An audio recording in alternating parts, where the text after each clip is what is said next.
I choose you, Catherine. Welcome to Rotten Damians. Today we are discussing the Exorcist Believer, Easter eggs and review. I don't think this video needs much of an introduction, considering how iconic the franchise is. So, without further ado, let's get into the video.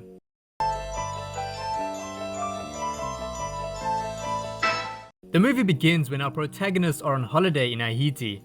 Victor is snapping some pictures of dogs who are fighting on the beach. This pays homage to the original Exorcist movie where Father Merrin is in Africa. He sees dogs fighting before he finds the demonic statue of Pazuzu. The fighting dogs are iconic in the franchise and I enjoy the symbolism they hold. Firstly, they set the dark and ominous tone of the movie, but they also allude to how shit is about to go down. In the original film, Merrin sees the dogs and then finds the demonic statue. In The Exorcist Believer, Victor sees the dogs and then an earthquake hits Haiti, forcing him to choose between his wife and unborn child. During the climax of The Exorcist Believer, Nurse Anne attempts to lead the exorcism to free Angela and Catherine. It is also revealed earlier in the movie that Anne was supposed to be a nun. However, she dropped out when she had an abortion.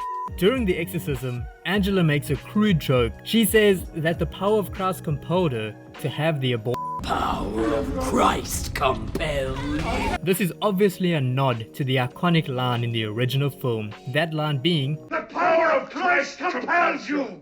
During the climactic exorcism, Father Maddox eventually joins the group after much internal turmoil. The inner turmoil Maddox feels could allude to Damien's hesitation in the original film. Maddox joins the exorcism and he seems to be helping. However, Lamashtu is too powerful and he snaps the father's neck by forcing his head to do a complete 180. This scene obviously alludes to the iconic scene in the original film where Regan spins her head completely around. I love this scene in The Exorcist Believer because it made me feel incredibly hopeless, almost as if there's no way to free the girls. The original film features many crucifixes that circulate throughout the scenes. However, I think I speak for everyone when I say one scene with the crucifix really stands out. In the scene, Regan is using the crucifix to... how do I say this without being inappropriate? She uses the crucifix to get her rocks off. The Exorcist Believer pays homage to this scene by allowing Catherine to get a hold of a crucifix and stab it into Chris MacNeil's eyes. It's a very loose Easter egg, however I will count it because on some level the evil entities are using the cross to perform very unholy actions. In 2016, Fox created an Exorcist TV show that was actually really well done, but incredibly poorly marketed, leading to its low viewings and eventual cancellation. In the TV show, Chris MacNeil's acting career fails, resulting in her writing a book about her and Regan's paranormal experiences. She does this as a means to regain her fame and wealth. Regan is highly upset about the book and cuts ties with her mother, changes her name and goes into hiding.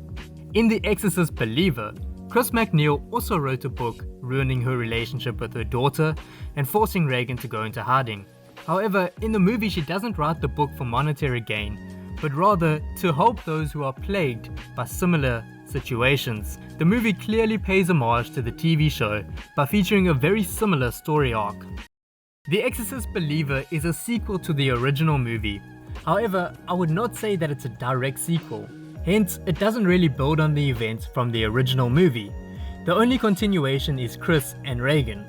However, the movie is rooted in the same universe, therefore it follows the rules of the original movie.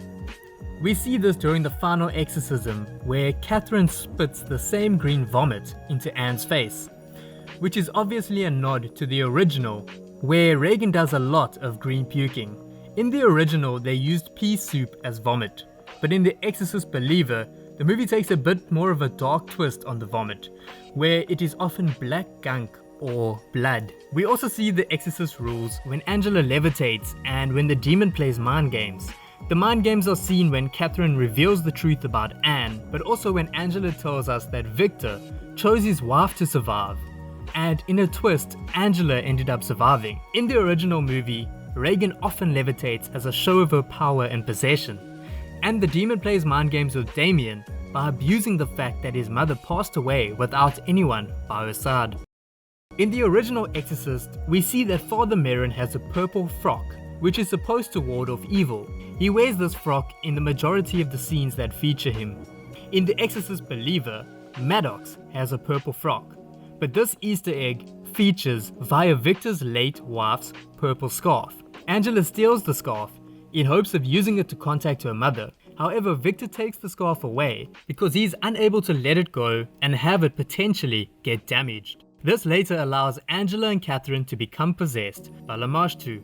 Because they don't have a line of love to contact her mother, they are instead open to any spirit. Later, Victor places the scarf around Angela and it seems to be working to remove Lamashtu's hold. Finally, the atmosphere between The Exorcist Believer and the original film is very similar. The color schemes look the same, the soundtrack is similar with the iconic Exorcist song featuring in the credits. The rules that we are familiar with are featured, the classic demonic voice, makeup and puke all make an appearance. These symbolisms work together to make the movie feel like it fits right into the Exorcist franchise. If you enjoyed this breakdown, be sure to like, comment and subscribe. It really helps the channel grow and for me to reach my goals.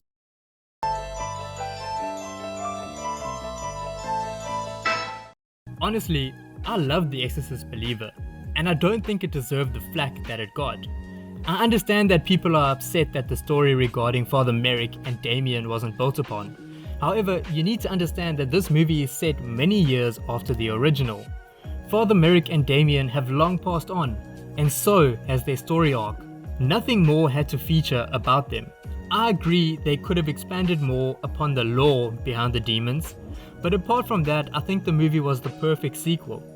The special effects, cinematography, acting, apart from Father Maddox, scares and story were all amazing.